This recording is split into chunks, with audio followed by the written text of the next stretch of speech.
أعوذ بالله من الشيطان الرجيم. بسم الله الرحمن الرحيم. الحمد لله وحده،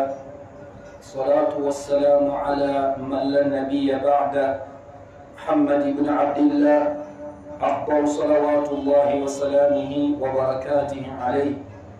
عباد الله، أوصي نفسي وأنفسكم بتقوى الله عز وجل، فاتقوا الله حق التقوى، واعلم أن الله تبارك وتعالى أمرنا بتقواه.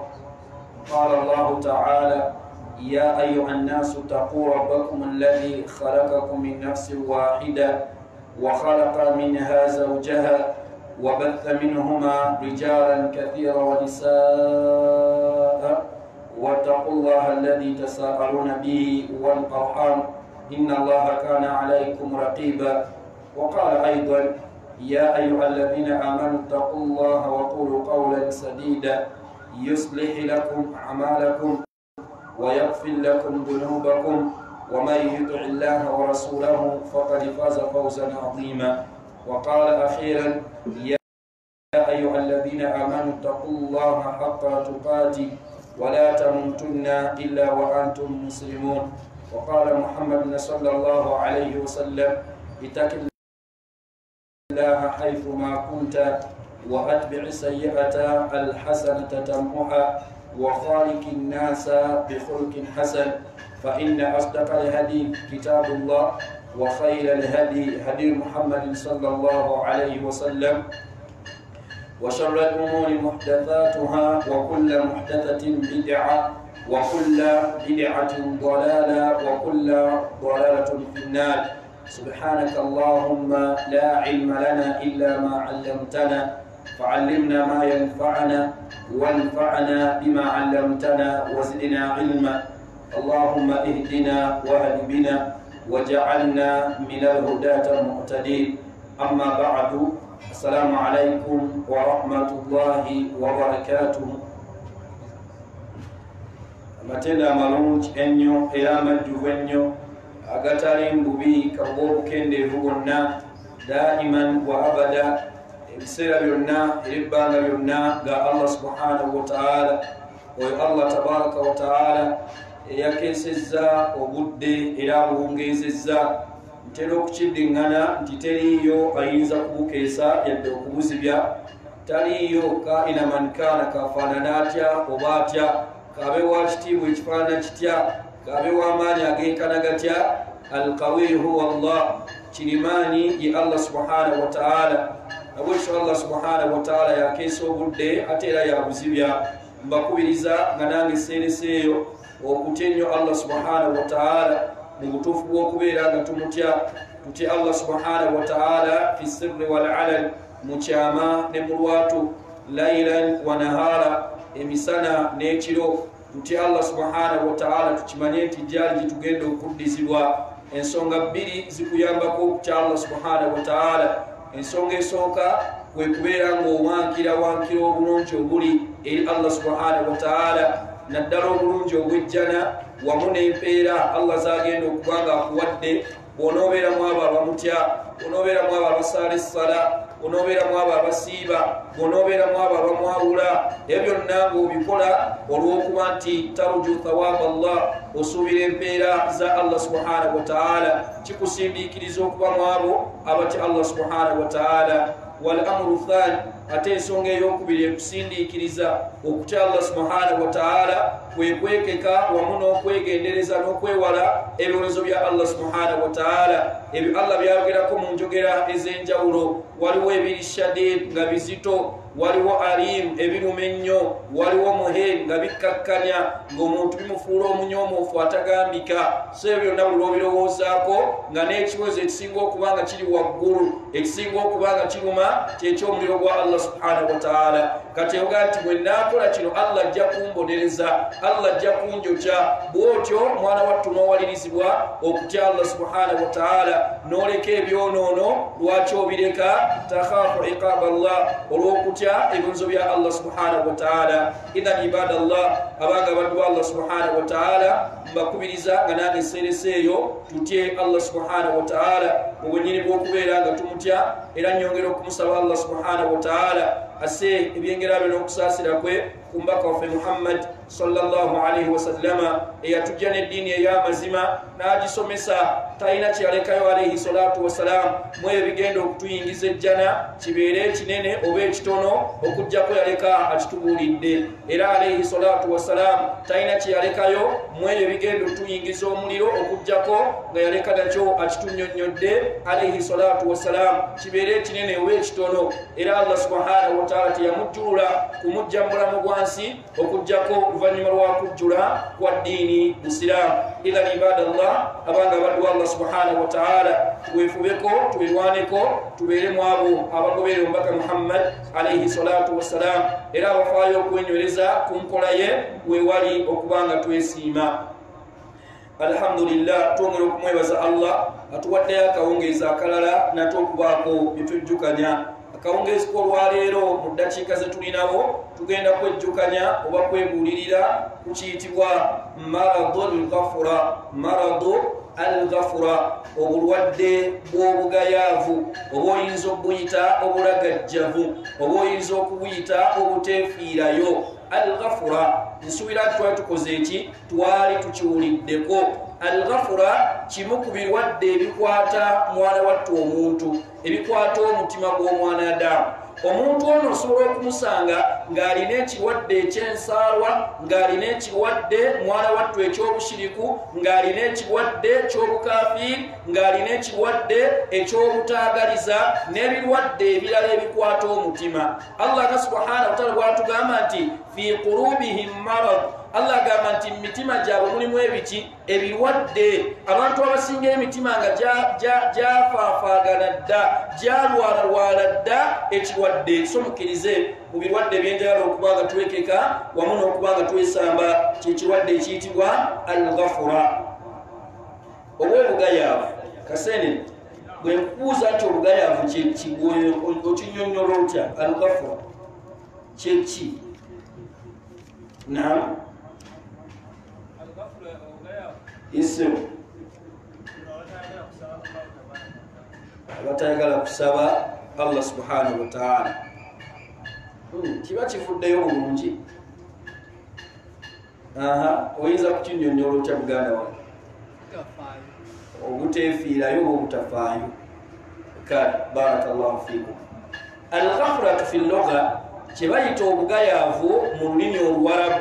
kyebayita obugayaavu oba kyetwayisa obuteefiirayo. Yagamba nti masdaru ayuqaalu, yagamba nti ensibuko yakyo ye muntu okugamba nti ghafala an shay'in, ghafala an shay'in, gundi ono aliko kyagayaliridde. Yesulidde ogwannaggamba. Yesulidde okugamba tafaayo kino ekikola ki? An shay'in, yesuliddeyo mwana wattu obutakola ki? Obutafaayo oba ogwannaggamba nga tagala kumanya ku kintu kyonna agayadde. Nese bulungi mu lulimi Oluwarabu mu bufunze kyekyo ghafala an shay'in, omuntu ono agayaliridde ekiki? Ekintu bwe kiti ne bwe kiti. Al-ghafuratu istirahan, ate kyebayita ghafura mu lulimi oba mwana wattu mu mateeka g'obusiraamu sharu'an, mu mateeka ag'obuki ag'obusiraamu oba mu kugaziyaamu walada awrada Shawqani ta'rifan laha fi tafsirihi. Omu ku balimu eyayitibwa Shawqan rahimahullah yali mwana wattu mu tafsiri ye yaleeta ennyinnyonnyola ye oba kiyita definition ye ng'atunnyonnyola ekiyitibwa ki? Al-ghafura. Yagamba nti al-ghafuratu ekiyitibwa obugayaavu dhihabu shay'in anka, dhihabu shay'in anka. Yagamba nti kwe kugenda kw'ekintu ku ggwe. Dhihabu shay'in anka, yagamba nti kwe kubaako ekintu ekiyita ku ggwe liinshighalika bighayrihi, olw'okubaako ekirala ekikulabankanyizza, olw'okubaako ekirala ky'omaliddeko ebudde bwo, naye ne wabaawo ekikola ki? Ekikuyitako ne kigenda. Kasene ne tuli wamu. Definition kati ogitegedde.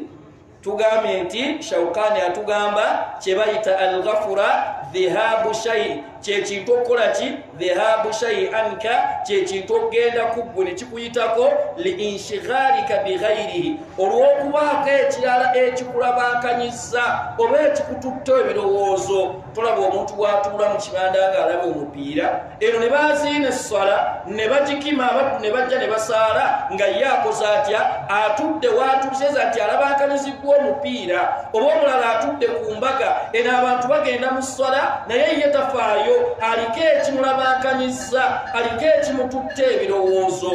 ntegerekese mu bufunze kyekiyitibwa al-ghafura ate abali bamanyi okugattako ekigamba nti kwe kuyitwako ekintu kyonna maa al-qudura ng'olina n'obusobozi obukikola wabula n'otakola ki n'otakikola maa al-qudura ng'olina obusobozi au al-istitaa mwana wattu ng'osobola okukola ekintu ekyo naye ne kikuyitako ghafirani wa bugayaavu wamulagajja buteefiira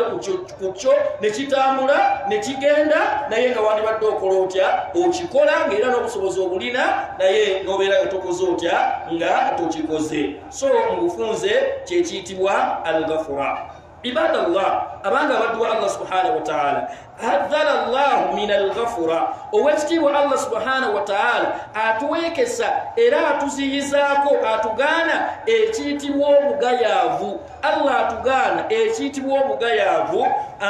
wa ahaliha n'abo abakola atya ababulina faqala ta'ala Allah kyava atugamba mu Qur'an suratu eyitibwa al-A'raf aya 25 Allah subhanahu wa ta'ala yagamba wala takun minal ghafilin Allah atugamba wala takun minal ghafilin Allah atugamba nti wegendereze wewale toberanga bantu abaki abalagajjavu bo webali abagayavu bo webali naye tobafaanagana tobera bantu bagayala gwebeera omuntu omujjumbise gwebeera omuntu afaaye yessala afaaye y'okusinza Allah alaganti ddala ekintu n'okyagala waba tobeera mu bantu bakola ki mu bantu mwana wattu abagayala ntegerekese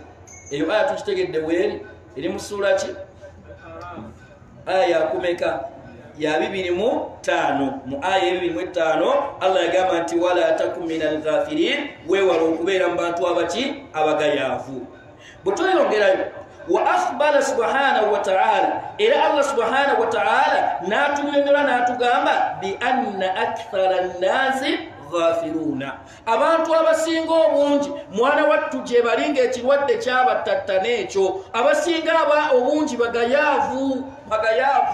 ekikolebwa kuba abajjumbi ekyeza be baki be batono naye abasinga obungi ghafiruna bagayavu nnyo eri okutya Allah eri okukola emirimu egigenda okubagasa mu nsi ne ku nkomerero bagayavu Allah atugamba suratu eyitibwa Yunusu aya 9:2 atugamba Allah subhanahu wa ta'ala wa inna kathira minan nasi Allah agamba nti mazima ddala bangi nnyo mu bantu wa inna kathira minan nasi bangi mu bantu naffe tuli bantu simanyi tugwa mwabo oba tetubagwamu wefubeeko wewaneko olabenga mwana wattu tofaanana bano Allah bagambye wa inna kathira minan nasi bangi nnyo mu bantu Allah subhanahu wa ta'ala yagamba nti an ayatina la ghafirun eri ku mateeka gaffe an ayatina ku biragiro bya Allah subhanahu wa ta'ala Qur'ani kutya Allah kusinza Allah Allah agamba nti la ghafirun bagayavu ebitagambika balaga javu kugo tebafaayo bagasomero encha neggulu ndoganti mune Allah yagaana riba nawulira aya nagirekaawo abange Allah yagaana obwenzi mudu nagaana okwefiirayo abange Allah atugaana okumugattako abaddu Allah agambye nti an ayatina la ghafirun tebefiirayo balagajjavu ebitagambika nagamba pointi endala wannasu fi ghaflatu abantu bangi bali mbugayavu wannasu fi ghaflatu amma khulqu lahu abantu mwana wattu tebefiirayo kwekyeky'abatonza tebakifaako pozi Allah lwaki atutonda kumusinza abange bw'otunuulira obujjumbise ne kaweefube gwe tuteeka mu kunoonya edduniya omuntu mu kunoonya ssente amaanyi g'ateekayo abanga omuntu obusaakuma kyanga badduka emisinde balinnya mu booda bagenda kusomesa abala bagenda Kaleerwe bagenda mu Lufula bagenda gye balaga abantu abanga ali mu jjama gati jjamu ankutte nyinza okkeerewa sajja wattu n'avaamu n'alinnya booda ayanguwe abantu balaba baweesa obusawo badduka abaana bawala bangamba netuuka ssaawa 12 olaba nti okaweefube amaanyi bagateekayo naye eddako ku byeddiini wabuuze nti gaaga eddiini amaanyi galiwa ani awaddeyo ebiseera eby'essala ani afudde nti obudde bw'essala bugenda kaŋŋende amaanyi ago nga tetugalabako abamu basula n'okukola bakola batunula bakola ebitagambika bakoowa naye amaanyi ago ku ssala obujjumbizi obwo eri okutya Allah nga tebulabika so nga kyekigendererwa ekikulu bino ebisigadde tukkirizibwa okukola tukkiza okunonya ssente naye si kyekigendererwa ekikulu si yensonga lwaki tuli mu nsi muno riziki sawalla tusasire riziki Allah yajerekera ngeri mbuyinza bwe eri musobozi bwe Allah nasalawo nga ajja kubanga agituwa oleme kulabankanyizibwa oleme kutawaanizibwa kuva ku mulamwa tova ku mulamwa lwaki Allah yakutonda nga nagwo si mulamwa gwa kumusinza atugamba Allah subhanahu wa ta'ala sura tuyitibwa Rum aya eyensanvu bwemba sirabye bubi aya musanvu ya nsanvu inzo kebera ina Qur'an awo notubulira ekituufu atugamba Allah subhanahu wa ta'ala ya'lamuna dhahira min alhayati ad-dunya ya'lamuna Allah ganti abantu basanga nga baalim bamanyi nnyo ya'lamuna dhahira min alhayati ad-dunya abantu basanga bakakensa bamanyi nnyo Allah yagamba nti min alhayati ad-dunya bamanyi nnyo byokungulumbula mu buno bwaki bulamu n'obw'eddunya ebyensi la ilaha illallah omuntu akubalira business n'agijero n'agizeeyo omuntu ng'asunsula kompyuta n'agikunnyonnyola ebitagambika omuntu ng'essimu kakeesa amanyi bwogenda ku byemizannyo Allahu akbar ng'omuntu amanye ebyemizannyo ebitagambika ng'akunnyonnyola oyo twamugula ssente bweziti era kakati asambiddeko mu ttiimu bweti obeera kuleeta noga subhanallah abantu bano babisulamu bakola batya naye ati ttiimu yakawangula ebikopo bwebiti yatandika simanya mu 9 simanya bwe baavaawo era ttiimu bweti ye yaliwo bano bwe baali katebe omusambi bwati yateebako noga la ilaha illallah byonna Allah byatugamba nti ya'lamuna dhahira min alhayati ad-dunya abantu bamanyi nnyo nga bamanyi mwana wattu enjaki ebyobulamu obw'edduniya ebyensi abantu babitegedde notukonoga nti oprofesa bwolaba oyo profesa nolaba oyo siniyo oyo ebintu abimanyi nnyo onaabitegeera motoka agitunula butunulizi bwati bangamba kawuni n'abalimu bange baayitako mu Lufula ne babeera ekiseera naye atunula butunulizi ente bwati naga nti eyo ente erimu kilo 5 era bagenda ogisala ogipima nga zeezo bamanyi ebyo abantu baliwo obudde n'atunulira butuuziekyo kiriwo ekiti kati Allah subhanahu wa ta'ala ekiwatu bwe yagamba naye ate Allah bw'amala otugamba ebyo kyava atugamba owekitiibwa Allah subhanahu wa ta'ala n'agamba nti wahum anil akhira naye ate ebyenkomerero kuba wano waliwo kaseera edduniya gye bamanyi bakakeesa gye bategeera Allah yagamba nti wahum anil akhira hum ghafirun bazzeeko ya musanvu ya nsanvu suratu Rum naam Allah subhanahu wa ta'ala yagamba nti wahum anil akhira naye ate ku byenkomerero ya musanvu hum ghafirun baki bagayavu ebitagambika ghafirun mudde omusanga ali awo nga tamanyi na sola bwetambula Allahu akbar biswala wosanga eri afuwa oluzungu simanya actually byonna bimanyi ne muzeeko nti wange sola kyeki owange empagi z'esswala owange Qur'an nga talina kyagimanyimu nga tafuddeeyo mugayaavu tagimanyi tayagala na kugimanya mugayaavu tayagala kumanya naye ate binaawaayo amaanyi bw'amala diguli esooka nga teyatemala neetaagayo endala bw'amala eno neetaaga eno anoonyereza akola risaaki zonna ezitagambika naye eddiini mubuuze nti yo yaddi nawoza kimu banyise kaffe Allah yatugerera bazadde baffe tebatwala amasomero ga Busiraamu naye kwase ekyo kiseera kyonna naye bino ebyeddunia nga tingo byesiwogamba nga byo weerwanako n'oyiga bwe bakanika nga byo weerwanako n'oyiga kompyuta n'oyiga by'oyize nga tewali akubera kibooko kubula weerwanako wekka ebyeddiini byo bya ddi ebyenkomero byo bya ddi Qur'ani lyogenda kugiyiga ddi idhan ibadallah al-ghafura obugaya tugezeeko nnyo okuba nga mwana wattu tuweesamba omwani bamalizo tuwa aya ezo n'ebyo byetulabyeko yagamba nti wa min alamati al-ghafura yagamba nti n'obumu ku bubonero obwoleka obulaga obugayaavu obulaga obulagajjavu yagamba nti atakassal ani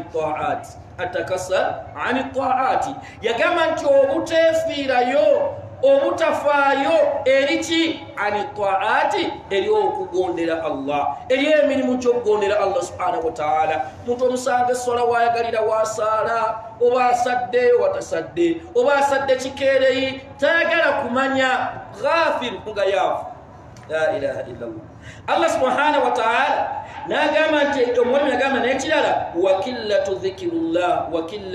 dhikirillah nagamba nti n'okendeeza okutendereza Allah n'okwogera ku Allah subhanahu wa ta'ala wa min sifatu almunafiqina songa mu ebitendebwa n'abaddu abannafuusi Allah yali aboogerako Allah nagamba subhanahu wa ta'ala annahum suratu etibwa Nisa aya 132 atugamba Allah subhanahu wa ta'ala idha qamu ila as-salah bwebajja eri as-salah qamu kusala enzita gye bajja yeeyo ya bugayaavu ya bulagajjavu butwefiirayo basaala neemalidde la ilaha illallah bwokya tulina abaddu abatuula ne bakuba akaboozi kaabwe emboozi yaabwe nekwata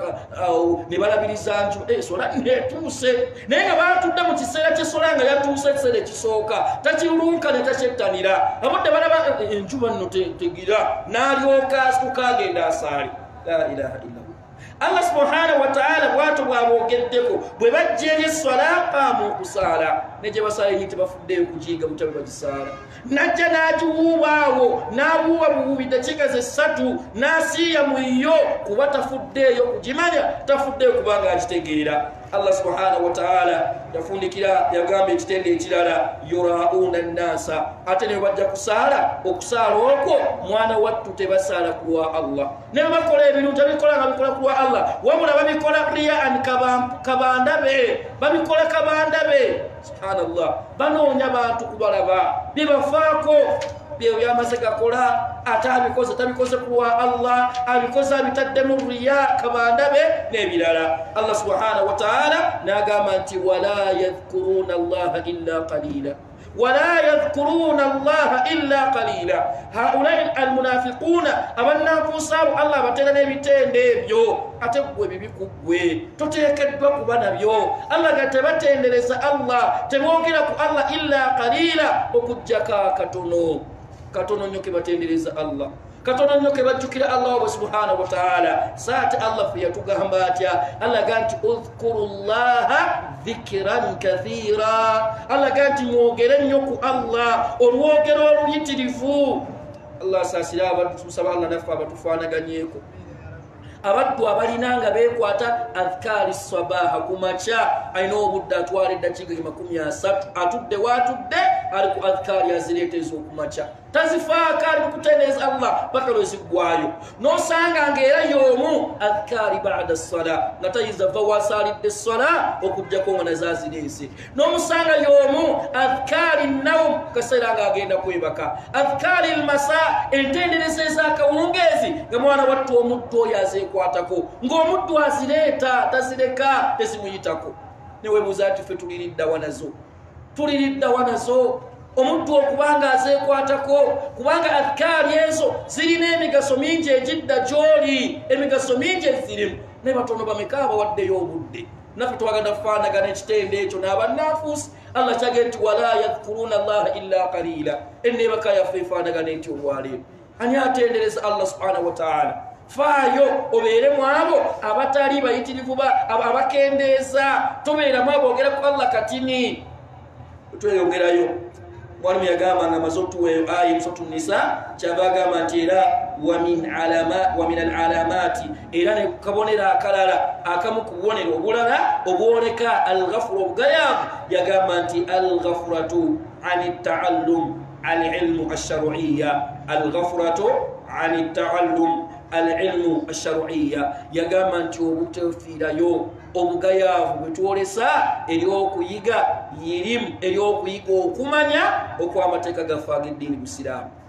eryokuyiga amateeka gaffe ag'eddiini ey'obusiraamu ibadallah abanga baddu Allah subhanahu wa ta'ala ilamu tukimanye tugwanira okuba nga tukimanya irimu eno eteekulwamu emiteeka emeka ebiri waliwo okumanya nga kwabwatteeka ala kulli muslimu ku buli muki musiraamu nga irimu eyo oteekwa okuginoonya nga irimu ki aqida al aqidatu lislamiya omuntu okumanya enzikiriza y'ey'obusiraamu kyabwatteeka otegeere maana shahadatu an la ilaha illa Allah wa maana shahadatu anna muhammadan rasulullah omanye nti bwengamba nti nkakasa nti teri mutufu okujjako Allah ntegeeza kino omanye nti ekigambo ekyo ekya la ilaha illa Allah kirina empaji kirina amakulu kirina obukwakkulizo faayo kubwobeere ng'obutegeera sibagakasa gundi amanyize ne bwesimanya nedda oteekwa okufaayo eyo irimu yabwatteeka gy'oli irimu era ekwawo nga yabwatteeka n'irimu ya ibadaati zetukola essala gy'osaala okimanye kyeki erina empaji mmeka erina okwakkulizo bumeka biriwo ebyobwetteeka ebyo si byagamba nti kasita imaamu amanyi nze ne bwesimanya wabula ebyo bibyo kennyini oteekwa obyenyigiramu ebyo oteekwa okuvaayo obiyige tugenda mu mwezi gwa Ramadaan omuntu oteekwa okumanya Ramadaan eyo siyaamu kyekyokusiiba kyeki biriwo ebyonoona okusiiba kwo osobole okubanga mwana wattu osiiza Allah ng'omusinziza ala ilmu kukumanya kubanga batubeera musoto al-Fatiha muddu asaba Allah subhanahu wa ta'ala nagati ghayril maghdubi alayhim wala ad-dallin waliwo al-maghdubu alayhim Allah besungu walira manhum mulimu abattu mwana wattu abamanya ne bagana okukolera kumanya kwabwe ne wabaawo abasinziza Allah ala jahli kubutamanya fadallu ne babula abona katukoza mtu Allah bataase guno omulembe Allah yatugaana okumusinziza kubutamanya n'atugamba nti wala takfu ma laysa laka bihi ilm tekakutandanga nobaako kyokola kyonna nga tokinaako knowledge ne subhanallah okuyiga amateeka naddala essula bwetugiddako muddu ayingira mu sola okuva lwagitandise paka lweneggwa nga talina nakimu kyamanyimu Allahu akbar nasiya Allah nagenda kumavivi kusiya kokka subhanallah omuddu muswalaye ngeri musiri okati oba swali oba sini simani nani wala kusiya ngabo musala Allah saliramu mayimune swala eliyetya la ilaha ila ibadallah abanga abantu Allah subhanahu wa ta'ala akamu kubonera akalaga nti tugayadde kwe kugayalirira okusoma ki eddiini yaffe ey'obusiraamu naddala irimu eyo ey'obwetteeka omuntu gy'alina okubanga amanya then ne bateekwamu omuteeko ogwokubiri gwegwo senga abasiraamu mu kitundu kyaffe oba ku muzikiti gwaffe kunya oba abiri bakola ki bamanya tetugibwako omusanga abasigadde gamba nga mirimu y'obusika gamba nga okunaza omufu n'ebirala ebigwawo naye ate nga tukwiza nabyokukola ki okubiyiga yadde nga tugibwako omusango sebaba babaawo bakola ki wabaawo abamanyi abasigadde tusobola obutavunaanwa ne Qur'ani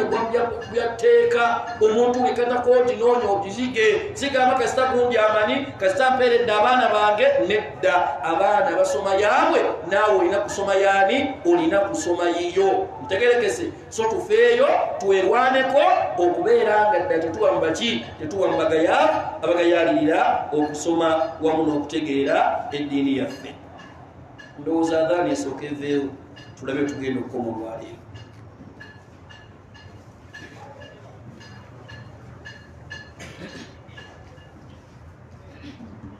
الله أكبر الله أكبر الله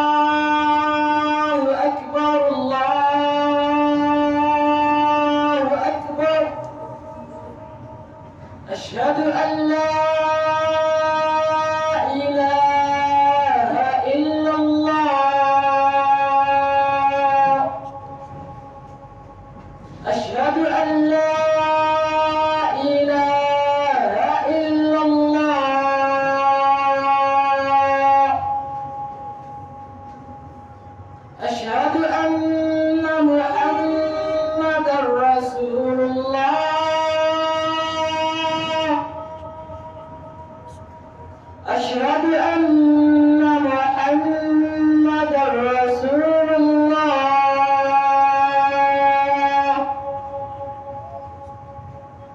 حي على الصلاة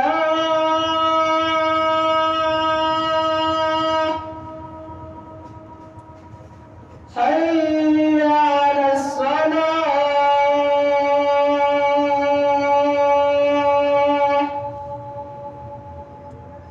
حي على الفلاح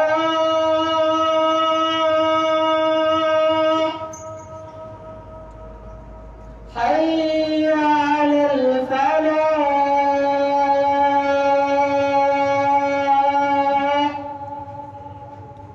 الله أكبر الله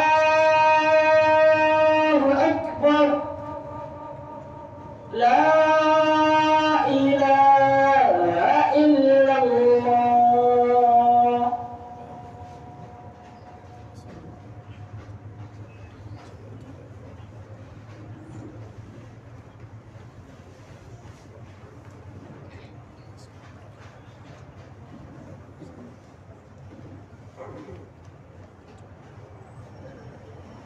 نعم بارك الله فيكم جزاكم الله كل الخير وتغير المؤذان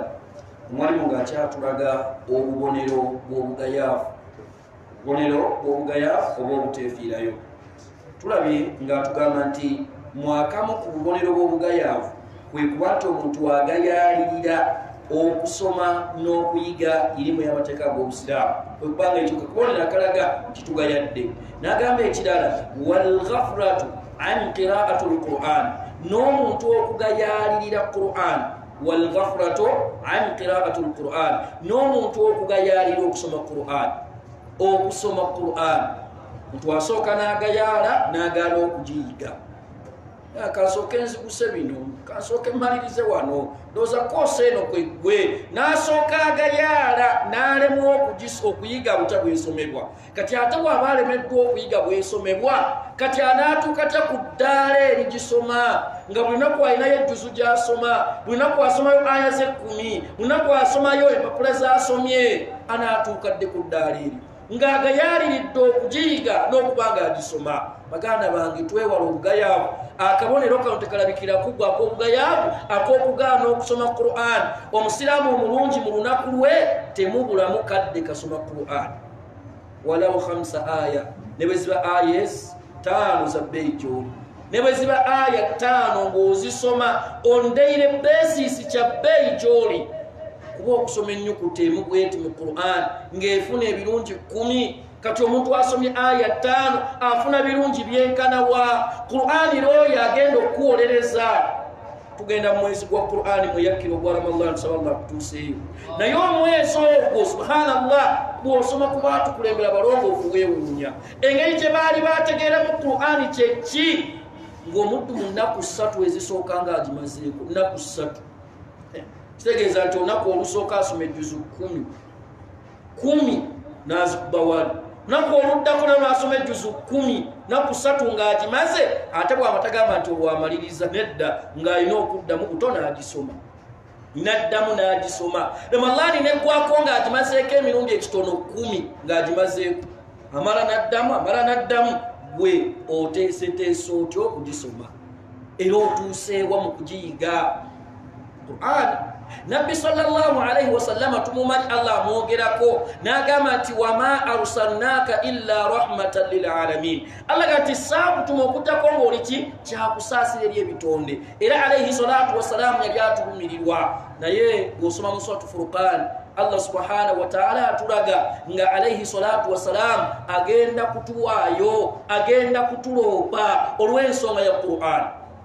Baganda bange twewale omubaka okubanga agenda kuloopa nga naawe akuloopa nga nange andoopa. Olw'obugayaavu bwange bwe nnina eri okuyiga Quran, olw'obugayaavu bwange eri okubanga ngisoma n'okikolerako, alayhi salatu wassalamu ajja kuloopa. Oyinza obutamuwona, nyinza obutamuwona, senga obeera towaddeeyo biseera Quran ogiyige. Allah subhanahu wa ta'ala atugamba waqala ar-rasulu ya rabbi inna qawmi ittakhadhu hadha al-Qur'ana mahjura. Agenda ati mukama wange Allah, abantu bange okutuuka eno nga bwe batofaanagana, bebagadde ebyonoono, babadde bagayaavu, ensonga eri emu, baasenguka Qur'ani eno baagisenguka. awo dayosike aje twalabe musatu rom nga Allah agamba nti ya'lamuna dhahira min alhayati dunya bamanyi byakungulu ebyaki ebyeddunia babimanyi babitegeera era babiwa obudde ne Qur'an tebagiwa budde basenguka ne bagaana okuyiga butya bwesomebwa ne basenguka ne bagaana okugisoma buli lunaku ne bagisenguka nga bagaana okugikolerako ne bagisenguka nga bagaana okujjanjabisa ne bagisenguka nga bagaana okugiwuliriza biki bebawadde obudde bya mizannyo omuddu n'omusanga nga programu z'emizannyo zonna zimuli mu mutwe azimanyi naye nti ey'okulediyo eyo ewedde katika nnumba endala n'atega endala n'aloonya kati yokutika genawo ku TV n'alaba la ilaha illallah firimu azitabala mu butabaazi kulaibalala asazisa ennyimba nezifuuka ennyimba music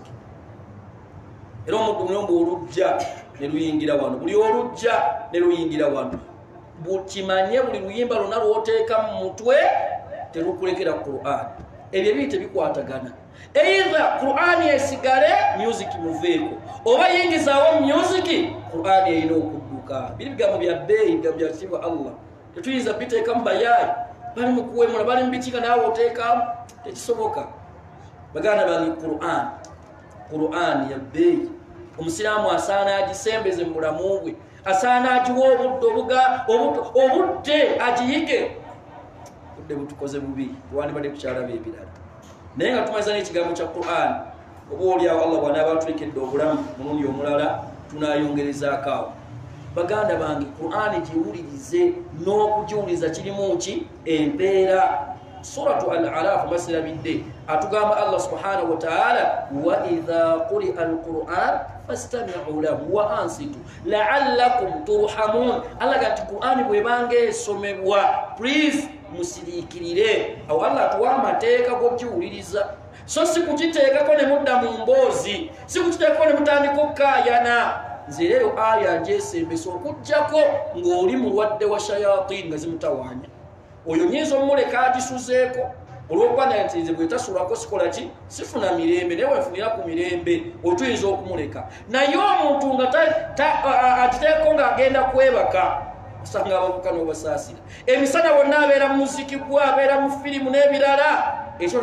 bangamba ku paalo okusulako Qur'an ne ku voice kati kateekeko ne yeebaka Qur'an erina amateeka gemugamba gatagenda kuwuliriza so ng'ekigendwa kyagifumitizaako Allah atubuuza nti afala yatadabbaruuna al-Qur'an abange temufumitiza ku Qur'an eyo temugifumintirizaako kati alaga nti bwebange esomebwa musiriikirire mugiwulirize la'allakum turhamun bwe mugenda okusaasirwa siriiki oteeka ebyo nti Allah agamba ki Allah asaasira abo walimu baffe ne bakola omulimu ogutagambika ne bakola omulimu Sheikh Abdulrazak Matovu saamulabako naye n'awandiika gati oba olyawo waliyo abanaasoma bategeera bino byosoma bitegeeza ki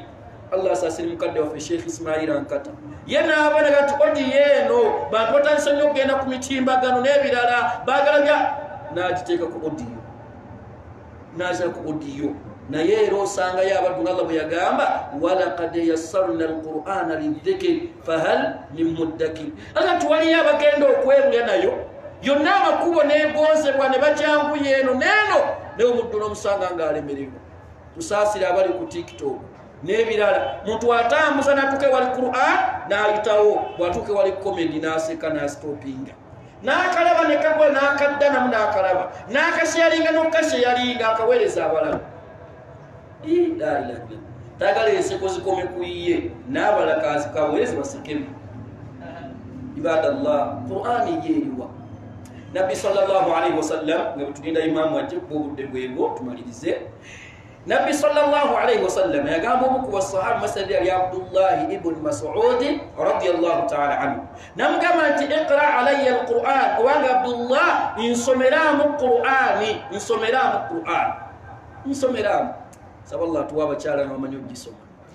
n'abaami nga bamanyi ogisoma nga muddamu awo n'omusomeramu sekankatwe Allah musaasirya tulaamiraga nti abatalina wasa mutere mutoto wasa omukyala atamanyi kusoma Qur'an ate si ne bw'aba kale asobola okugegenyamu awo awuudu awo naye ng'owulira nga nti mashallah naye omukazi atamanyi soma Qur'an la ilaha illa saba Allah tusaasi kale kati yamugaa nti nsomeramu ki Qur'an. Abdullah ibn Mas'ud nabati ya Rasulullah nkusomeremu Qur'an nga Allah yagissa kugwe yakakugwa ate nikusomeremu kyava mugamba alayhi salatu wassalam namugamba nti fa inni uhibbu njagala nnyo an asma'aha okujiwulirako min ghairi ngevaako mukama k'omuntu omulala atalinze. Naawe bw'okyoyagala baddu nga banyanyagiza omuswafu okunyanyagiza nga basomi. Nze gye bawanira abayimbi nja kuwana basomi ba Qur'an siyinza kukuwanira muyimbi n'omu ajja kubye hiti era kamutteyo era byaki wangi omuntu abaddu nga basoma Qur'an weeroboza tubaho obudde bwaki. Naam omuntu abaddu basoma Qur'an n'owuliza minshaino gamba obambeere kuono kati ate waliyo Mahmud al-Husan nogati masha Allah kamuulirize omukyalewo Saadi al-Ghamidi Sudaisi Shuraimu Leta Abdul Basti Matrud Allahu akbar Ali Jabe Allah musasiri bonna ne basoma omuswafu naye omuddu nga talinaayo gwawabudde kuwuliriza ye music filimu niyo mbaka alayhi salatu wasalamu agambye fa inni uhibbu mazima ddala nze njagala nnyo an asma'aha min ghairi nga njulirako omulala ng'akola ki ng'agisoma. Abdullah agatoke bw'oyagala nnyo giwuliriza kansumulule n'asumulula suratu nisa n'asoma nga alayhi salatu wasalamu akola atya awulira paka lwe yatuuka ku aya egamba fakaifa idha ji'na min kulli ummatin bishahid wa ji'na bika ala haulai shahid. Agenda okutumulira omubaka alayhi salatu wassalam ng'amaaso gakulukusa amaziga ng'akaaba n'amugamba nti hasibuka kikola ki kikumala komaawo n'akaaba kubanga byali asoma message eno ng'esonga kuyiye kigenda faanana kitya nga Allah aleese buli mulembe gwonna buliko omujulizi waji'ina bika naawe kennyini oleetebwe ala haulai shahida ku bantu bano ng'oli muki mujulizi kubo. Alayhi salatu wassalam yali atulumirirwa ngati abantu ba umma yange ngenda bakwako obujulizi butya ngati komaawo gwe aya kijowulira mutufu n'ogamba enkutteko emere egenda kufaanagana etya naye basoma aya batya mudde omusanga takyuka basoma aya za muliro oli naasigala ng'aseka tafaayo aya nga ya muliro aya yakufa tasobola kwegulira nayo. Baganda bange imamu atuuse mutuuzizaamu n'eddakiika mukkirize tukomaawo biidhinillah. Tusomye obusomo kugamba kutya al-ghafrat oba maradul ghafri ekirwadde ky'obugayaavu watandise tulaba kiki n'obumu ku bubonero bwe tulabye. Nsaba Allah tugase n'ebigambo ebyo atusomye ensobi sigwamu ng'abatonde wana batulekedde obulamu Allah ate omulundi ogulala tunayongerezaako biidhinillahi subhanahu wa ta'ala. ربنا تقبل منا إنك أنت السميع العليم وتوب علينا يا مولانا إنك أنت التواب الرحيم. اللهم ربنا لا تدع لنا في مقامنا هذا ذنبا إلا غفرته ولا هما إلا فرجته ولا دينا إلا قضيته ولا عسيرا إلا يسرته. اللهم يا مقلب القلوب ثبت قلوبنا على دينك. اللهم ربنا ظلمنا أنفسنا ظلما كثيرا ولا يغفر الذنوب إلا أنت فاغفر لنا مغفرة من عندك وارحمنا إنك أنت الغفور الرحيم. ربنا هب لنا من أزواجنا وذرياتنا قرة أعين وجعلنا للمتقين إماما. وصلى اللهم على سيدنا محمد وعلى آله وأصحابه أجمعين. السلام عليكم ورحمة الله وبركاته. الله أكبر.